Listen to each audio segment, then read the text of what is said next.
बहुत से लोग क्षार सूत्र को साइंटिफिक प्रोसीजर नहीं मानते हैं। उन्हें लगता है ये एक पुरानी चीज है, ये पुराने सिद्धांतों पे काम करती है, ये आयुर्वेदिक सिद्धांतों पे काम करती है। इसी को ध्यान में रखते हुए मैंने इसका पार्ट 1 का वीडियो बनाया था।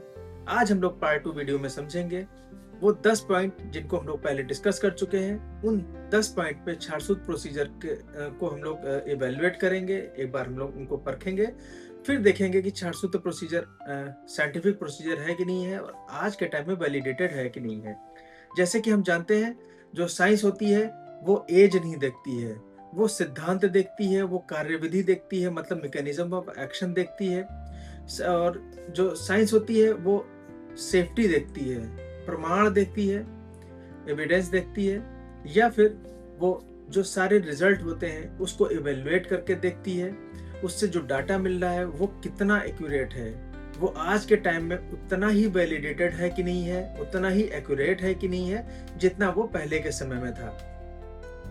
और अगर कोई भी प्रोसीजर कंटिन्यू उसमें वैलिडेशन किया जा रहा है और इम्प्रूवमेंट किया जा रहा है तो वो समय के अनुकूल हमेशा होता जाता है।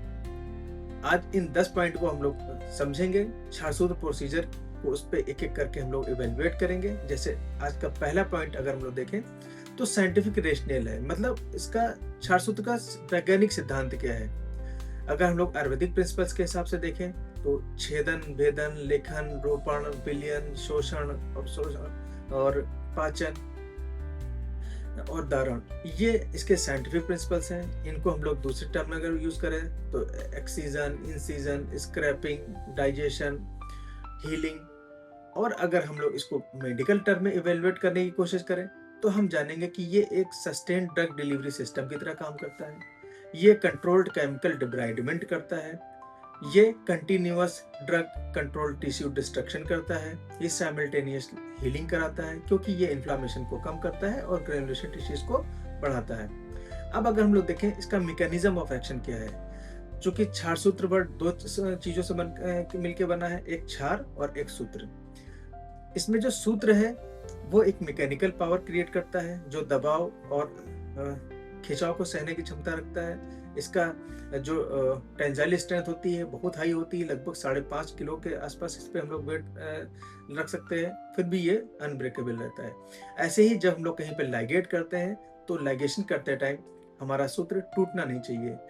दूसरा है, इसमें जो क्षार हम लोग अप्लाई करते हैं उसमें दो तरह की प्रॉपर्टीज होती है, एक तो केमिकल प्रॉपर्टीज और बायोलॉजिकल प्रॉपर्टीज। अगर हम लोग केमिकल प्रॉपर्टीज को देखें तो केमिकल प्रॉपर्टीज से ये एक तरह का कॉटरी एक्शन करती है, ये एक हीमोस्टैटिक एक्शन करती है, ये ब्लीडिंग को रोक सकती है, ये कहीं पे भी जो अनहेल्दी ग्रेनुलेशन टिश्यूज होते हैं उनको नेक्रोस कर सकती है। इसमें टिश्यू नेक्रोसिस करने की क्षमता होती है, इसका मैकेनिज्म ऑफ एक्शन जो होता है, और ये प्रोटीन का डीनेचुरेशन करती है, ये ड्रेनेज करती है पस और डेब्रीज का। इसका एंटी मैक्रोबियल एक्शन होता है। जैसे हम लोग जानते हैं क्षार क्षरण करता है, मतलब अनहेल्दी जो टिश्यूज, मांस या त्वचा होता है उसका क्षरण करता है, उसको वहां से डिब्राइड करता है, उसको हटाता है। तीसरा पॉइंट होता है स्टैंडर्डाइजेशन। क्षार सूत्र में हम लोगों ने जो स्टैंडर्डाइज चीजें देखी हैं, वो जो क्षार सूत्र का मटेरियल होता है उसको हम लोग स्टैंडर्डाइज तरीके से बनाते हैं। इसमें अभी जैसे हम लोगों ने बात की, इसमें जो लाइनन थ्रेड यूज होता है वो सर्जिकल इंटरवेंशन वाला होता है, सर्जिकल यूज का होता है। इसमें जो हम लोग हरिद्रा यूज करते हैं वो मेडिसिनल यूज की होती है, और जो इसमें हरिद्रा का जो पीएच होता है लगभग 6.4 के आसपास होता है। इसमें जो स्नोही हम लोग यूज करते हैं उसका पीएच 5.6 के आसपास होता है, और जो अपमार्ग होती है उसका 10 के आसपास का पीएच होता है। जब क्षार सूत्र पूरी तरह से कंप्लीट होता है तब जो इसका पीएच होता है वो लगभग अपने क्षार के गुण की वजह से 10 के आसपास का होता है।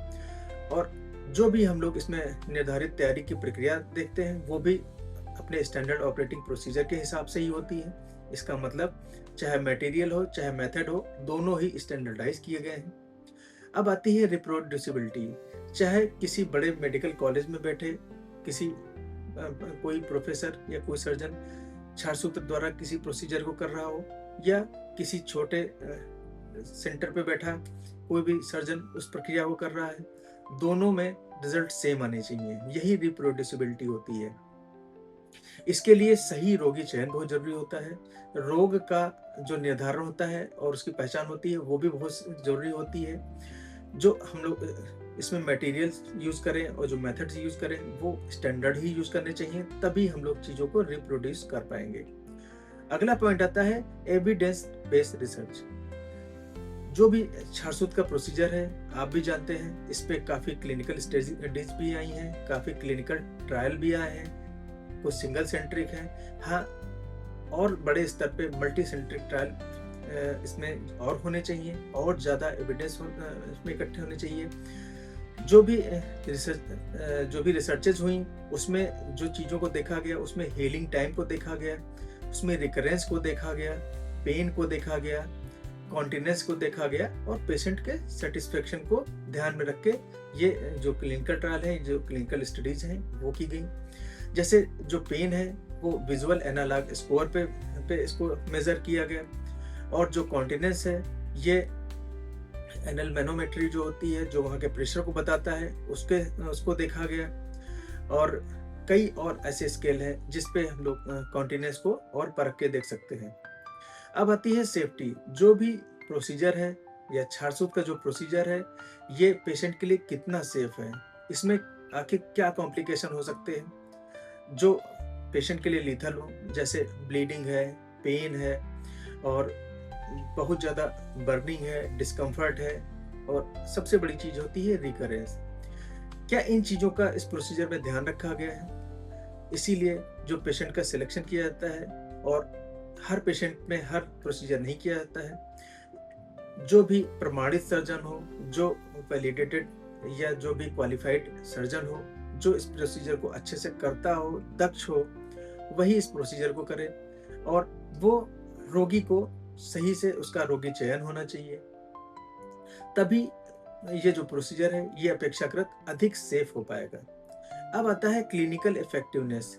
जो ट्रीटमेंट हम लोग दे रहे हैं, उसके बाद जो रिजल्ट हम लोग को मिल रहे हैं, आखिर संक्रमण, वहाँ पे इन्फेक्शन पूरी तरह समाप्त हुआ कि नहीं समाप्त हुआ। अगर हम लोग फिस्टुला को कर रहे हैं, सही कर रहे हैं, तो ट्रैक पूरी तरह से समाप्त हो जाना चाहिए। वुंड की हीलिंग बहुत सही टाइम पे होनी चाहिए, और रोगी के लक्षणों में लगातार सुधार आना चाहिए, और दोबारा होने की संभावना भी बहुत कम होनी चाहिए। ये क्लिनिकल इफेक्टिवनेस के पॉइंट है। हम जहाँ तक चीज़ों को देखते हैं, डाटा को एनालाइज करते हैं, हम सारे पॉइंट को उस पर वैलिडेटेड देखते हैं, इवेलुएटेड देखते हैं। जब भी हम लोग किसी को ट्रीटमेंट देते हैं, तो वहाँ पे संक्रमण पूरी तरह से समाप्त हो चुका होता है। जब हम लोग कहते हैं पेशेंट से कि हाँ, अब आप पूरी तरह से ठीक है, ट्रैक पूरी तरह से समाप्त हो चुका होता है। अगर हम लोगों ने हेमरॉइड का लाइगेशन किया है, तो वहाँ से पूरा हेमरॉइड शेड ऑफ हो चुका होता है, वुंड हमारा हील हो चुका होता है। और नॉर्मल लोगों में जो वुंड की हीलिंग होती है, बहुत अच्छी होती है। ऐसे पेशेंट्स जो चाहे डायबिटीज़, ब्लड प्रेशर या अन्य किसी बीमारी से ग्रस्त होते हैं, उनके उससे रिलेटेड प्रॉब्लम्स को भी ध्यान में रखते हुए उसका ट्रीटमेंट किया जाता है, और पेशेंट के लक्षणों में बराबर सुधार होता जाता है। और सबसे अच्छी चीज़ होती है, दोबारा होने की जो संभावना होती है, वो भी हम लोग इसमें बहुत ही कम देखते हैं। अब अगला पॉइंट आता है मेजरेबल आउटकम्स। मतलब जो रिजल्ट हमको मिला, उसमें हम लोग क्या क्या चीज़ें देख पाए, जिसके परिणामों का आकलन हम लोग कैसे कर पाए।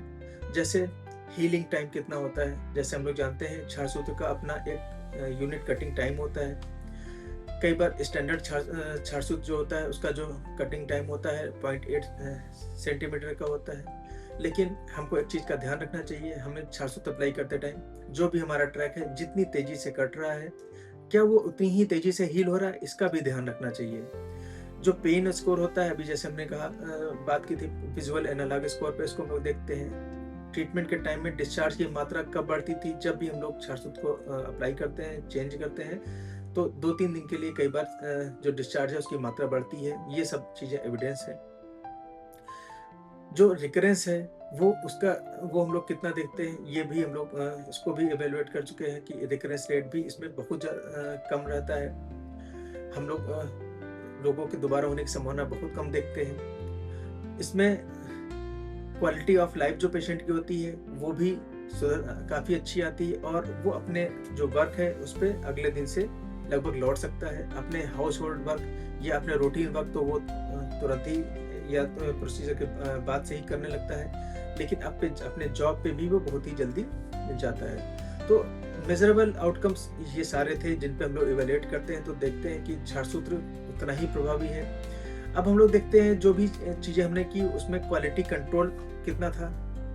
जैसे जो भी हम लोग इसमें पूरे प्रोसीजर में हम लोग देख रहे थे, जैसे हम लोगों ने स्टैंडर्ड छात्र सूत्र का प्रयोग किया, स्टेरिलिटी हम लोग देख रहे थे, भले वो छात्र सूत्र को स्टेराइल करने की बात हो या जब हम लोग छात्र सूत्र को अप्लाई कर रहे हैं तो वहाँ पे जहाँ भी जिस टिश्यू पे अप्लाई कर रहे हैं वो स्टेराइल है कि नहीं है, ओटी का प्रोटोकॉल पूरी तरह से फॉलो हो रहा है कि नहीं हो रहा है, और पूरे ट्रीटमेंट के दौरान जो क्लीनिंग है, हाइजीन है, ड्रेसिंग है, उसको सही से किया जा रहा है कि नहीं किया जा रहा है। और छात्र सूत्र टाइम पे हम लोग रिप्लेस करते हैं। जैसे हम लोगों ने एक चीज़ों को फिस्टुला में केस में हम देखते हैं कि तो हम हर 7 दिन पे छात्र सूत्र को चेंज करते हैं। जब भी हम लोग हेमोरॉइड में लाइगेट करते हैं छात्र सूत्र को तो वहाँ दोबारा चेंज करने की ज़रूरत नहीं पड़ती है। या जब हम लोग फिशर के केसेस में भी छात्र सूत्र को हम लोग कई बार सिंगल एक ही बार में यूज़ करते हैं, वहाँ पे भी हमको चेंज नहीं करना पड़ता है। और जो इन्फेक्शन है पूरे ट्रीटमेंट के दौरान, पूरे ट्रीटमेंट के समय इन्फेक्शन पूरी तरह से कंट्रोल रखा जाता है। इन्फेक्शन जैसे हम लोग जानते हैं छात्र सूत्र एक तरह का स्टेरिलिटी भी मेंटेन करता है, टिश्यू को स्टेराइल भी करता है। अब आती है जो 10वां पॉइंट है कंटिन्यूअस वैलिडेशन और इम्प्रूवमेंट का। छात्र सूत्र अब उस पारंपरिक तरीके से नहीं होता है जैसे पहले हम लोग देखते थे उसको होते हुए। अब हम लोग उसमें कई एडवांस चीज़ों को भी अप्लाई करते हैं। जैसे पहले हम लोग फिस्टुला के ट्रीटमेंट में ट्रैक को समझते थे नहीं थे, अपने चीज़ों को अप्लाई करना चालू करते थे और समय के साथ हम उसको ठीक करते थे। लेकिन अब हम लोग एमआरआई गाइडेड फिस्टुला मैपिंग करते हैं, पहले बीमारी को अच्छे से समझ लेते हैं। या इंडो एनल अल्ट्रासाउंड हम लोग करते हैं ऐसे पेशेंट्स का जिनको पेसमेकर लगा है या उनको कोई भी ऐसी वुंड लगा हुआ है। जैसे हम लोग कई बार ऑर्थोपेडिक वाली जो चोट देखते हैं वहाँ पे किसी का नी रिप्लेसमेंट होता है या इस तरह वहाँ पे जो हम लोग देखते हैं चीज़ों को मेटल की चीज़ें इस्तेमाल होते हुए, ऐसे लोगों में हम लोग इंडो एनल अल्ट्रासाउंड करा के भी अपनी बीमारी को पहचान सकते हैं। ऐसे पेशेंट जो बहुत ऐसी ब्लीडिंग के साथ में प्रेजेंट कर रहे हैं जहां हमें लग रहा है कि शायद ये हेमोरॉइडल ब्लीडिंग ना होकर कहीं अंदर से पॉलिप से या कहीं और से आ रही है, वहां डायग्नोसिस के लिए हम लोग सेगमेंटोस्कोपी या फुल लेंथ कोलोनोस्कोपी भी करा सकते हैं। ये सारे एडवांसमेंट आ गए हैं। इसके साथ हम लोग अब चीज़ों को अप्लाई कर रहे हैं। अब जैसे छात्र सूत्र में कुछ नई टेक्निक्स आ गई हैं, जैसे विंडो टेक्निक्स है, इफ्टैक है, MIKST की एक टेक्निक है जो जहाँ पे मिनिमम इन्वेजन के साथ हम लोग करते हैं। और अब हम लोग मॉडर्न फॉलोअप की जो गाइडलाइन है जो प्रैक्टिकली पॉसिबल है वो सारी हम लोग यूज़ करते हैं। ऐसे ही सुधारों के उपयोग करते करते हम लोगों ने छात्र सूत्र को ऐसे विकसित कर लिया है कि आज के टाइम में भी ये पूरी तरह से एप्लीकेबल है और इतने अच्छे और इतने एक्सीलेंट रिजल्ट देती है। तो ये ऐसे 10 पॉइंट थे जिसको फिर से हम लोग एक बार रिपीट कर लेते हैं। जैसे साइंटिफिक रेशनेल है, मैकेनिज्म ऑफ एक्शन है, स्टैंडर्डाइजेशन है और रिप्रोड्यूसिबिलिटी है, एविडेंस बेस्ड रिसर्च है, सेफ्टी है छात्र सूत्र को लेके, या क्लिनिकल इफेक्टिवनेस है और मेजरेबल आउटकम्स हैं, क्वालिटी कंट्रोल है और कंटिन्यूअस वैलिडेशन और इम्प्रूवमेंट है। ये सारे ऐसे पॉइंट थे जिसमें हम लोगों ने देखा कि हमारा छात्र सूत्र उतना ही वैलिडेटेड है, उतना ही इवेल्युएटेड है जितना हम लोग इसको आज के टाइम में यूज होते हुए देख रहे हैं। ये एक सर्जिकल प्रोसीजर, ऐसा सर्जिकल प्रोसीजर है जो साइंटिफिक भी है। तो ये सारी इंफॉर्मेशन उन लोगों के लिए है जिनको लगता है कि छात्र सूत्र साइंटिफिक प्रोसीजर नहीं है। ये एक ऐसा आयुर्वेदिक प्रोसीजर है जिसको समय के साथ में अपग्रेड किया गया है। आज भी ये उतना ही वैलिडेटेड है और लगातार आगे भी आने वाले समय में इसमें कंटिन्यूअस इम्प्रूवमेंट भी होता रहेगा। और ये आज हो सकता है इससे नए और परिष्कृत रूप में आपको देखने को मिले और इसमें और अच्छे रिजल्ट ये हम लोग को दे।